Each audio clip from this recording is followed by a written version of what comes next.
This is a Storm Team Alert, certified as Central New York's most accurate.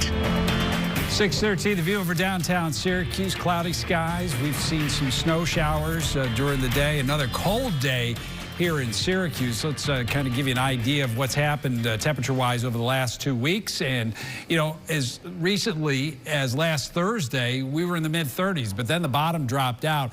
And we've had a stretch here. I think I may have misspoke a half hour. We've had 5 days in a row now, not 6, where the temperature has not reached or exceeded 20 degrees. But we're going to tack on, you know, probably another 3 or 4. That should bring us to 8 or 9 days. That's going to make it the longest stretch that we've seen of that kind of weather since 1979. So that gives you perspective of how cold it has been. And also some snow. Snow showers continue over parts of Tompkins, Cortland County, and kind of weakening over northern Shenango County. Certainly not weakening over Jefferson County. We've got some snow around Watertown. Not as heavy as it was about an hour and a half ago, but you'll still see some snow showers this evening.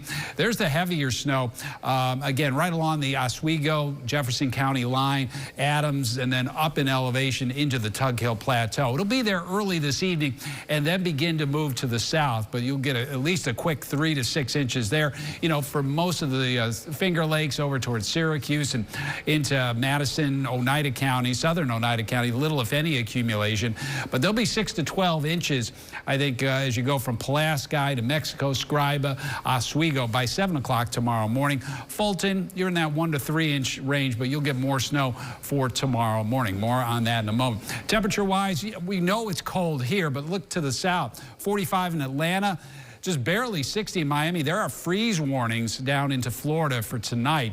I know you're not going to get any sympathy by showing a map of 56 and saying it's cool in Orlando, but nonetheless, chilly weather for them as well. So here's the timecast and the band of lake effects slowly moving south this evening into Oswego County.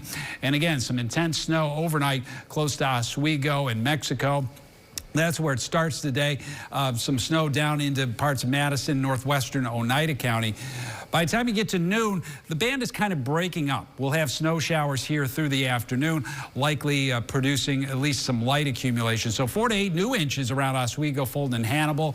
2 to 4 surrounding that in Syracuse. A couple of inches of snow during the day. And the lake effect would likely continue in a weakened state into Friday. I know it doesn't show up very much here, but there will be some snow, maybe trying to reorganize Friday evening.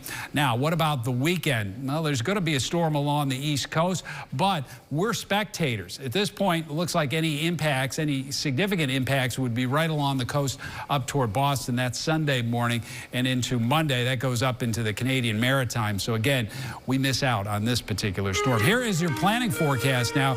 Closer to home, snow showers for Friday and into Saturday as we're still in the teens. Some sun east of Syracuse on Saturday. Sunday, again, that system staying off to our east, so not an issue. We're finally back into the 20s on Monday for Groundhog's Day. Snow showers here on Tuesday, mid-20s on Wednesday. Download the WSYR Plus app on your TV to stream News Channel 9 for free. Just go to your smart TV, search WSYR Plus in the App Store, and download to start streaming today.